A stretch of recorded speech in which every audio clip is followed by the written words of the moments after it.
Allez, place à notre feuilleton de la semaine consacré à l'architecture des maisons de Champagne. Coup de projecteur ce soir sur Giovanni Pace. Il est l'un des grands bâtisseurs du patrimoine champenois et a signé des contrats avec les plus grandes maisons. Mais deux grands projets ont lancé sa carrière. Samuel Monod, Xavier Claes et Paul-Antoine Boudet vous en disent plus.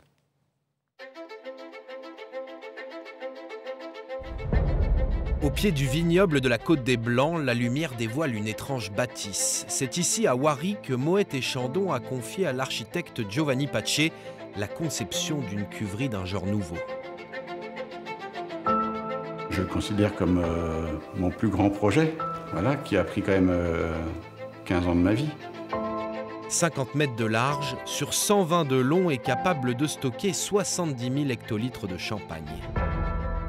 On a décidé de faire un bâtiment semi-enterré.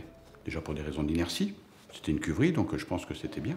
Et puis après, on a décidé de vitrer la partie haute pour amener beaucoup de lumière naturelle et pour que les personnes qui travaillent en cuverie soient au même niveau que les personnes qui travaillent dans les vignes. De telle sorte à se dire, c'est pas parce que vous travaillez dans les vignes et nous, on travaille en cuverie qu'on ne peut pas se voir.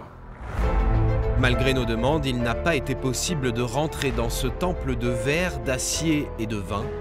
La cuverie est composée de 5 nefs sans poteaux. Elle joue avec le soleil et maintient, malgré les grandes vitres, une température agréable, ce qu'on appelle l'inertie thermique, et ce grâce à une toiture qui déborde de chaque côté du bâtiment. C'est le principe de l'entablement. Nous, on a prévu un entablement qui mesure 4,50 m de large. C'est-à-dire que quand le soleil est à midi en plein été, il n'y a jamais un rayon de soleil qui rentre dans la cuverie, puisqu'on a la même hauteur de vitrage que la longueur de l'entablement. Ce projet installe définitivement la notoriété de Giovanni Pace en Champagne, révélant une architecture au service du vin, de l'endroit et de ceux qui y travaillent.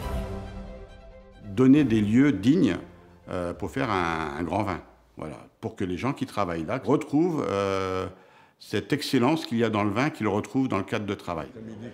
Depuis son agence à Reims, Giovanni Pace et son équipe misent sur une architecture esthétique et fonctionnelle, une philosophie qui a séduit les maisons de Champagne.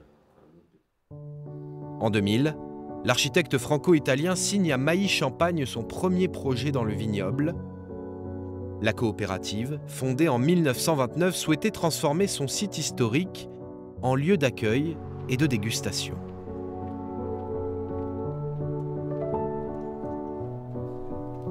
Bonjour Giovanni, bienvenue chez toi. Merci, merci. On avait déjà un besoin technique, d'extension, de capacité de production.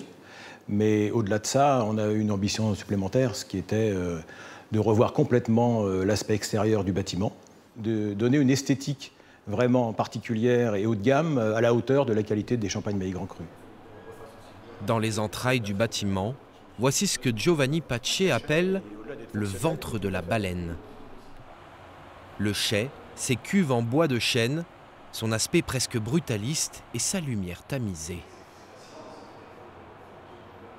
Surtout, on a travaillé la lumière, parce qu'on est dans un lieu complètement borgne. Donc, il n'y a pas de lumière sur l'extérieur, il n'y a pas de lumière naturelle. Et l'idée, c'est de faire vibrer ce lieu. Voilà. Et donc, la lumière nous permet de faire ça, de le colorer, de le rendre chaud, de créer même de la profondeur de champ, à la limite. C'est vraiment... c'est un rapport avec le déplacement aussi de l'homme dans le bâtiment. Ici, la lumière occupe une place centrale et confère à chaque pièce son identité, comme dans cette cuverie noyée dans le bleu. La lumière révèle les ombres, la texture des cuves, la matière. Et en architecture, l'ombre et la lumière sont tout aussi importants que la matière même des choses. À Wary comme à Mailly, une même approche se dessine, une architecture sobre, précise et attentive au lieu. Chaque projet est pensé en fonction de l'endroit et de ses contraintes. La même doctrine s'est imposée sur un autre grand projet de l'agence Pace, celui de la maison Baron de Rothschild. Vous le verrez dans le prochain épisode.